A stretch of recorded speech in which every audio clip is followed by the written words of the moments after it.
नमस्कार, मैं हूं सत्यपाल और आप देख रहे हैं CWB हिंदी न्यूज। एशिया का सबसे बड़ा प्राइवेट अस्पताल हरियाणा में पीएम ने किया फरीदाबाद में अमृता हॉस्पिटल का उद्घाटन। बोले गरीबों को सुलभ इलाज मिलेगा। प्रधानमंत्री श्री नरेंद्र मोदी ने बुधवार को हरियाणा के फरीदाबाद में अमृता अस्पताल का उद्घाटन किया। 133 एकड़ में बने इस अस्पताल में 2600 बेड हैं। इस अस्पताल को बनाने पर करीब 6000 करोड़ रुपए का खर्च हुए हैं। यहाँ विश्व स्तरीय इलाज की सुविधा मिलेगी। इलाज की अत्याधुनिक सुविधाओं से लैस इस अस्पताल का प्रबंधन माता अमृतानंदमयी मठ द्वारा किया जाएगा। यह अस्पताल एशिया का सबसे बड़ा प्राइवेट अस्पताल है। इस मौके पर प्रधानमंत्री मोदी ने कहा कि अमृता अस्पताल के रूप में मां अमृतानंदमयी ने हमें आशीर्वाद दिया है। कुछ दिन पहले ही देश ने आजादी के अमृत काल में प्रवेश किया है। मुझे खुशी है कि अमृत काल की प्रथम बेला में देश को मां अमृतानंदमयी के आशीर्वाद का अमृत मिला है। पीएम ने कहा कि आधुनिकता और आत्मीयता का समागम यह अस्पताल गरीब और मध्यम वर्ग के परिवारों की सेवा, सुलभ और प्रभावी इलाज का माध्यम बनेगा। पीएम ने कहा कि अम्मा प्रेम, करुणा, सेवा और त्याग की प्रतिमूर्ति है। वे भारत की आध्यात्मिक परंपरा की वाहक है। उनका जीवन संदेश हमें महा उपनिषदों में मिलता है। पीएम ने कहा कि अम्मा ने स्वच्छ भारत और नमामि गंगे अभियान में भी अहम योगदान दिया है। पीएम ने कहा कि हरियाणा ने हर क्षेत्र में अपना लोहा मनवाया है। फिटनेस और खेल हरियाणा के रगों, संस्कारों व मिट्टी में है। खेल के मैदान में हरियाणा तिरंगे की शान बढ़ा रहा है। उद्घाटन के मौके पर हरियाणा के गवर्नर बंडारू दत्तात्रेय, मुख्यमंत्री मनोहर लाल खट्टर, उप मुख्यमंत्री दुष्यंत चौटाला, केंद्रीय मंत्री और फरीदाबाद से सांसद कृष्णपाल गुर्जर, गुरु माता अमृतानंदमयी भी उनके साथ मौजूद रहे।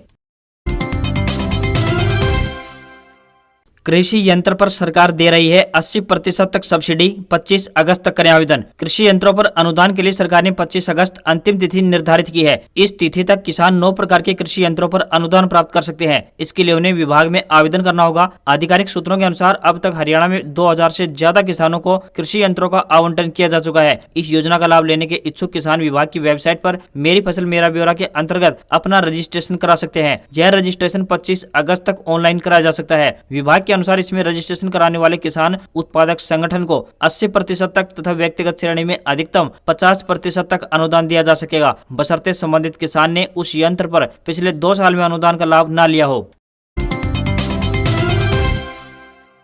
सोनाली फोगाट डेथ केस में कांडा की एंट्री। भाई वतन बोला, सुधीर का साथी सुखविंदर कर चुका गोपाल संग काम, उसी कारण एफआईआर नहीं। बीजेपी नेता सोनाली फोगाट के संदिग्ध हालात में हुई मौत से जुड़े केस में गोपाल कांडा की एंट्री हो गई है। गोपाल कांडा हरियाणा में सिरसा से एमएलए हैं और उनके ज्यादातर बिजनेस गोवा में ही चलते हैं। सोनाली के परिवार ने आरोप लगाया है कि गोपाल कांडा इस केस में सोनाली के पीए सुधीर सांगवान की मदद कर रहा है और उसी वजह से गोवा पुलिस सुधीर सांगवान पर केस दर्ज नहीं कर रही है। गौरतलब है कि गोपाल कांडा खुद भी कई मामलों में विवादित रहा है। गोपाल कांडा सिरसा सीट से अपने हरियाणा लोकहित पार्टी यानी हलोपा से टिकट पर विधायक हैं। साथ ही उन्होंने हरियाणा की बीजेपी जेजेपी सरकार को समर्थन दे रखा है। गोपाल कांडा का भाई गोविंद कांडा बीजेपी में है। इसी बीच हिसार स्थित सोनाली फोगाट के फार्म हाउस से एक मोबाइल और लैपटॉप गायब हो गया है। गोपाल कांडा पिछले कई सालों से गोवा में कैसीनो चलाते हैं। गोवा की भाजपा सरकार के साथ कांडा से अच्छे संबंध हैं। सोनाली फोगाट की मौत पर विवाद बढ़ता जा रहा है। सोनाली का परिवार यह मानने को तैयार नहीं है कि उनकी मौत हार्ट अटैक से हुई है। परिवार का दावा है कि सोनाली की हत्या की गई है। इसी बीच गोवा पुलिस ने परिवार की शिकायत पर सोनाली के पीए सुधीर सांगवान को हिरासत में ले लिया है। सुधीर ने ही सबसे पहले परिवार को सोनाली की मौत की सूचना दी थी। परिवार का दावा है कि मौत की सूचना देने के बाद सुधीर ने अपना और सोनाली दोनों के मोबाइल फोन बंद कर दिए। इसी बीच गोवा गए सोनाली के परिवार के सदस्यों ने उनके पोस्टमार्टम से जुड़े दस्तावेजों पर साइन करने से इनकार कर दिया है। उनका कहना है कि पहले इस केस की एफआईआर में सुधीर सांगवान का नामजद किया जाए, इसके बाद ही वे पोस्टमार्टम कराने पर अपनी सहमति देंगे। सोनाली के भतीजे मोहिंद्र फोगाट ने दावा किया है कि परिवार के सदस्यों ने जब सोनाली की बॉडी देखी तो उसके चेहरे पर सूजन और खरोंच के निशान बने हुए थे। मोहिंद्र ने कहा कि उनकी बुआ सोनाली कभी ड्रग्स नहीं लेती थी। अगर इस केस में ड्रग्स की बात सामने आती है तो जरूर किसी ने उन्हें खाने में मिलाकर ड्रग्स दी होगी। परिवार को सुधीर पर शक है। परिवार के मुताबिक सोनाली फोगाट सोमवार रात अंजुना में कर्लिज रेस्टोरेंट में थी। इसी दौरान डांस करते हुए उन्हें बेचैनी की शिकायत हुई। उन्हें गोवा के सेंट एंथनी अस्पताल में लाया गया। यहाँ उनका निधन हो गया।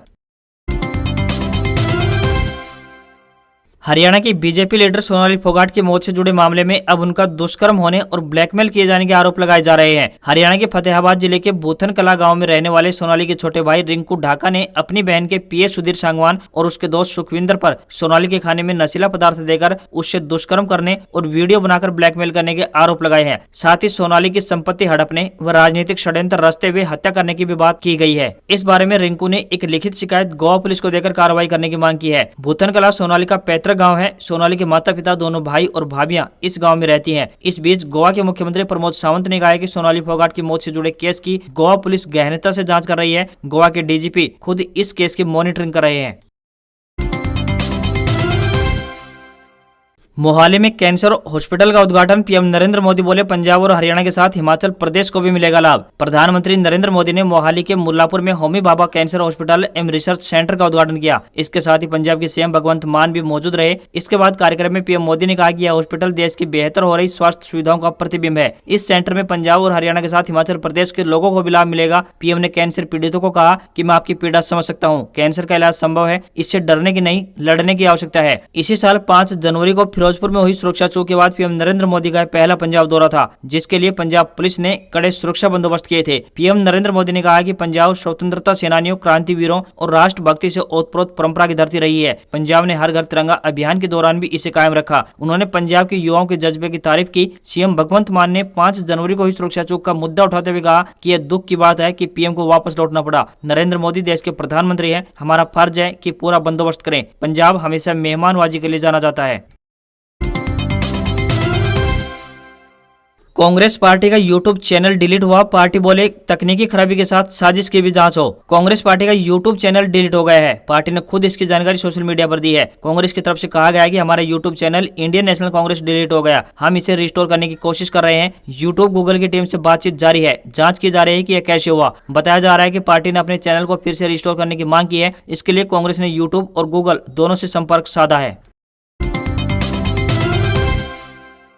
दिल्ली के डिप्टी सीएम मनीष सिसोदिया के घर सीबीआई छापे के बाद बुधवार को आम आदमी पार्टी यानी आप ने प्रेस कॉन्फ्रेंस की। आप नेता संजय सिंह ने कहा कि हम ऑपरेशन लोटस के बारे में खुलासा कर रहे हैं। उन्होंने कहा कि हमारे विधायकों को भाजपा ने ऑफर दिया। ऑफर यह था कि आप छोड़ने पर 20 करोड़ देंगे और दूसरों को साथ लाए तो 5 करोड़ और, यानी कुल 25 करोड़ रुपए देंगे। संजय सिंह ने कहा कि हमारे विधायक संजीव झा, सोमनाथ भारती, कुलदीप कुमार और एक अन्य विधायक को भाजपा ने पार्टी छोड़ने की एवज में 20 करोड़ रुपए देने का ऑफर दिया है। संजीव झा ने कहा कि भाजपा के लोग मेरे पास आए और कहा कि आप अगर पार्टी छोड़ते हैं तो आपको 20 करोड़ रुपए देंगे, अगर आपके कुछ विधायकों को और साथ लाएंगे तो 5 करोड़ रुपए अधिक देंगे। दिल्ली विधानसभा में कुल 70 सीटें हैं और सरकार बनाने के लिए 36 विधायकों की जरूरत होती है। वर्तमान में आम आदमी पार्टी के पास 62 और भाजपा के पास 8 विधायक हैं। मंगलवार को गुजरात में एक रैली में दिल्ली के मुख्यमंत्री अरविंद केजरीवाल ने कहा कि हम बिकने वालों में से नहीं है। उन्होंने कहा कि दिल्ली में ऑपरेशन लोटस फेल हो गया है। सीबीआई रेड के बाद रविवार यानी 21 अगस्त को मनीष सिसोदिया ने एक ट्वीट किया था। भाजपा से संदेश आया है कि आपको तोड़ दो और यहाँ आ जाओ, यहाँ सारे केस भी खत्म हो जाएगा और तुमको दिल्ली का मुख्यमंत्री भी बनाएंगे।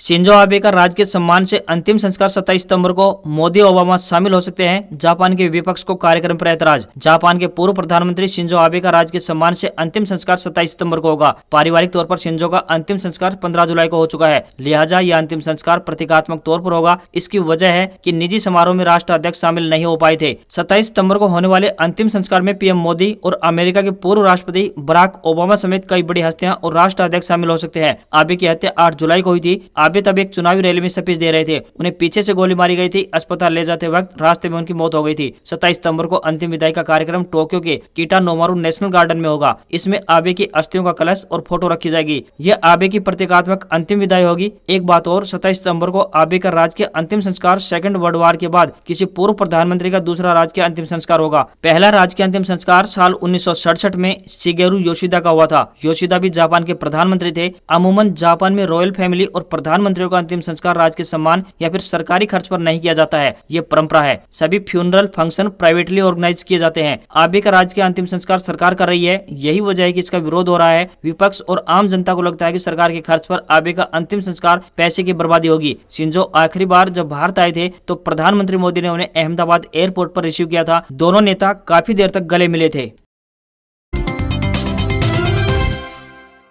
शेयर बाजार में तेजी जारी। 17,600 के पार रहा निफ्टी। डॉलर के मुकाबले मजबूत हुआ रुपया। सोने चांदी हुए महंगे। ग्लोबल बाजारों से मिले नेगेटिव ट्रेंडिंग सेशन के बावजूद भी हफ्ते के तीसरे कारोबारी दिन यानी बुधवार को शेयर बाजार हरे निशान के साथ बंद हुआ। आज सेंसेक्स में 54 पॉइंट की तेजी देखने को मिली और ये 59,085 के लेवल पर बंद हुआ। इसके अलावा निफ्टी 50 इंडेक्स में भी 27 अंक की मामूली तेजी दिखाई दी। साथ ही 17,605 के लेवल पर बंद हुआ। वहीं दूसरी ओर सराफा बाजार में सोने चांदी में तेजी दिखाई दी। आज 24 कैरेट सोने के दाम 51,630 रुपए प्रति 10 ग्राम किलोग्राम पर बंद हुए। वहीं चांदी की बात करें तो ये आज 55,224 रुपए प्रति किलोग्राम पर पहुंच गई है। आज डॉलर का रेट 79 रुपए 80 पैसे है। आज खबरों में बस इतना ही। देखते रहिए CWB हिंदी न्यूज। नमस्कार।